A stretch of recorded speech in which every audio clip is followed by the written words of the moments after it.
ঘটনা আমাদের মনে করিয়ে দিচ্ছে, অর্থাৎ মুর্শিদাবাদের স্মৃতি ফিরে এলো এই ভাঙরে।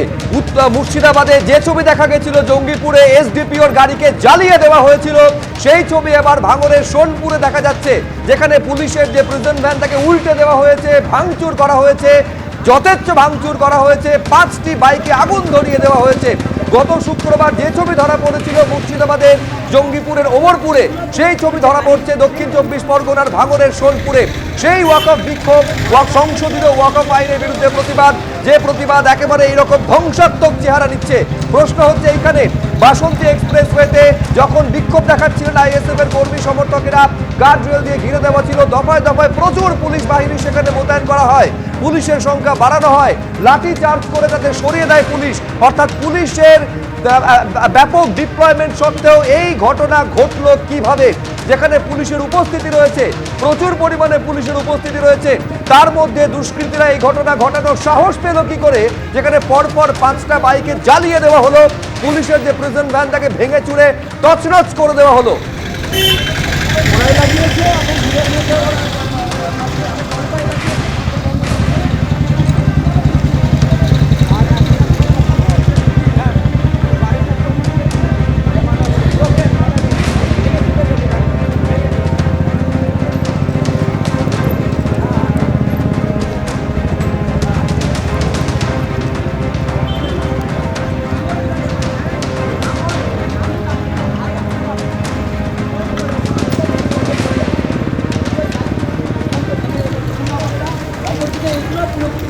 বলে দেখতে পাচ্ছেন কোন রাতের অন্ধকারে নয়, একেবারে দিনে দুপুরে পুলিশের গাড়ির ওপর এরকম হামলা হয়েছে, জ্বালিয়ে দেওয়া হয়েছে 5টা পুলিশের বাইক, পুলিশের ভ্যান উল্টে দেওয়া হয়েছে, ভাঙচুর চালানো হয়েছে, বেলাগাম দুষ্কৃতী দৌরাত্ম চলেছে এই ভাঙরের সোনপুরে।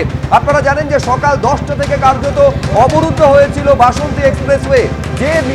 যে প্রতিবাদ মিছিলের ডাক দেওয়া হয়েছিল আজকে শিয়ালদা থেকে আইএসএফ এর, সেখানে আইএসএফ এর কর্মী সমর্থকেরা যখন যাচ্ছেন, গাড়ি আটকে দেওয়া হয়েছিল কলকাতা পুলিশের তরফে, ব্যারিকেড করে দেওয়া হয়েছিল, সেখানে রীতিমতো উত্তেজনার পরিস্থিতি তৈরি হয়।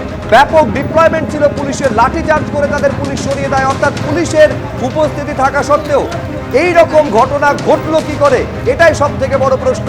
এই ঘটনা গত শুক্রবারের ঘটনাকে মনে করিয়ে দিচ্ছে। জঙ্গিপুরে যেভাবে ওমরপুর মোড়ে এসডিপিওর গাড়িতে আগুন ধরিয়ে দেওয়া হয়েছিল, দাও দাও করে পুড়ে খাক হয়ে গেছিল এসডিপিওর গাড়ি, আজকে দেখা যাচ্ছে পুলিশের বাইক পুড়ে ছাই হয়ে গিয়েছে। কেন্দ্রীয় বাহিনী রয়েছে, পর্যাপ্ত পুলিশ রয়েছে, তাও যেন স্বস্তি নেই জাফরাবাদের। অল্প কিছুক্ষণ আগেই জাফরাবাদে ফের উত্তেজনা, এবং সেই উত্তেজনার জেরে কিন্তু বিএসএফ মোতায়েন করা হয়েছে, পদস্থ পুলিশ আধিকারিকরা এসছেন এখানে এবং প্রচুর বাহিনী রয়েছে। কিন্তু জাফরাবাদের মানুষের আতঙ্ক আর ভয় কিন্তু এখনো কাটছে না। কখন আবার আক্রান্ত হবেন সেই আতঙ্কে জাফরাবাদ এই মুহূর্তে দিন কাটাচ্ছেন।